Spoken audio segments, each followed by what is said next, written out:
Welcome back to Newswatch 12 this morning and taking a look at what you can expect weather-wise for your Thursday with Stormwatch 12 meteorologist Josh Colbert.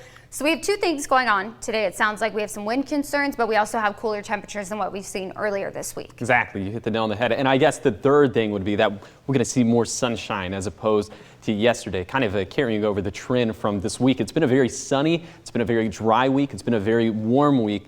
But today's temperatures are going to kind of throw a monkey's wrench into that warm trend. It's 44 degrees this morning in Chiloquin, so definitely not the coldest we could be over on the east side. And take a look at this, 50 degrees this morning in Lakeview, so seeing a big temperature spread over on the east side. We're observing 40s and 50s for the west side valleys and 47 degrees for Brookings this morning.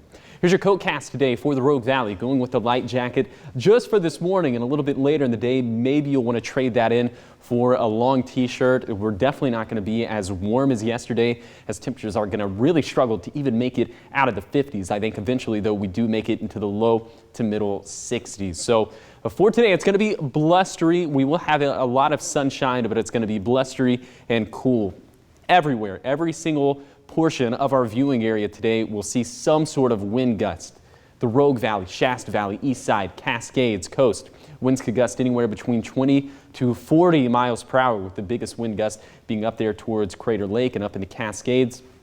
Temperatures today will be about 20 degrees cooler over on the east side, into the middle 50s, middle 60s for the west side valleys, and just shy of 60 degrees there along the coast in Brookings. But again, it might feel a little bit warmer than what that temperature would otherwise indicate if you're standing directly in the sun, and of course if the winds temporarily back off.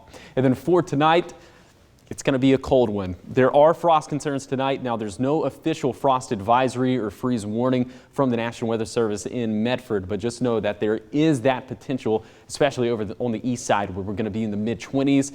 Middle 30s for the west side valleys, maybe around freezing in the Shasta Valley, and we'll be in the middle 40s there along the coast in Curry County. Winds will back off overnight, but they could still gust up to 30 miles per hour over on the east side, up in the Cascades and along the coast. If you plan on going up to the national park either on Saturday or on Sunday, it's going to be much warmer than today.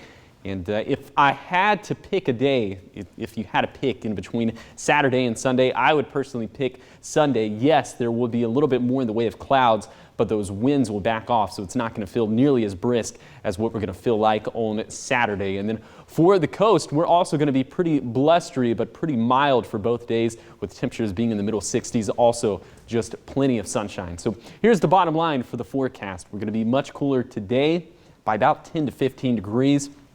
But we'll warm right back up to where temperatures were yesterday for the weekend.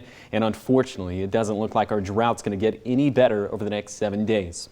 Here is your 7-day forecast along the coast. Like I just mentioned, feeling very mild this weekend and getting pretty breezy as well. And then for Siskiyou County, look at this. By the time we get into the middle of next week, we could be approaching 90 degrees. Yes, summer is coming at us in a hurry. And then for the east side, this is obviously not what you want to see with the exceptional drought, with 7 days in a row of dry and warmer conditions, especially for next week. And then for the mountains, we'll have a beautiful stretch of weather over the next 7 days. So if you want to get up to Crater Lake, especially going into next week, it is going to feel very pleasant. We'll have a lot of melting snow. And then for the Rogue Valley, a beautiful stretch of weather we're about to endure.